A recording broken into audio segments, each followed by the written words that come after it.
जय श्री कृष्ण। अध्याय 9 श्लोक 30। किसी भक्त के आदर्श पथ से अकस्मात च्युत होने पर हंसना नहीं चाहिए, क्योंकि जैसा कि अगले श्लोक में बताया गया है, जो ही भक्त कृष्ण भावनामृत में पूर्णतः स्थित हो जाता है, ऐसे आकस्मिक पतन कुछ समय के पश्चात रुक जाते हैं। अतः जो व्यक्ति कृष्ण भावनामृत में स्थित है और अनन्य भाव से हरे कृष्ण मंत्र का जप करता है, उसे दिव्य स्थिति में आसीन समझना चाहिए, भले ही देव वशातः उसका पतन क्यों न हो चुका हो। साधुरेव शब्द अत्यंत प्रभावात्मक है। वे अभक्तों को सावधान करते हैं कि आकस्मिक पतन के कारण भक्त का उपहास नहीं किया जाना चाहिए, उसे तब भी साधु ही मानना चाहिए। मंतव्य शब्द तो इससे भी अधिक बलशाली है। यदि कोई इस नियम को नहीं मानता और भक्त पर उसके पतन के कारण हंसता है, तो वह भगवान के आदेश की अवज्ञा करता है।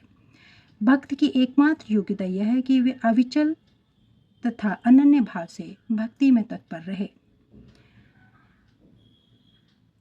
नरसिंह पुराण में निम्नलिखित कथन प्राप्त है।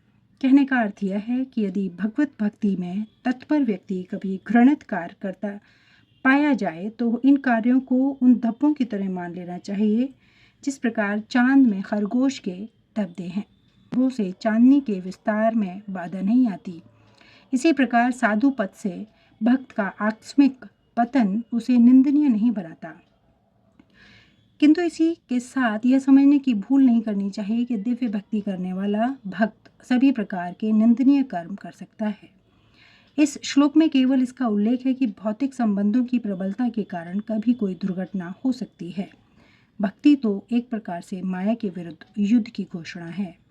जब तक मनुष्य माया से लड़ने के लिए पर्याप्त बलशाली नहीं होता, तब तक आकस्मिक पतन हो सकते हैं, किंतु बलवान होने पर ऐसे पतन नहीं होते, जैसा कि पहले कहा जा चुका है। मनुष्य को इस श्लोक का दुरुपयोग करते हुए अशोभनीय कर्म नहीं करना चाहिए और यह नहीं सोचना चाहिए कि इतने पर भी वह भक्त बना रह सकता है। यदि वह भक्ति के द्वारा अपना चरित्र नहीं सुधार लेता, तो उसे उच्च कोटि का भक्त नहीं मानना चाहिए। श्लोक 31 से आगे का वर्णन अगले वीडियो में।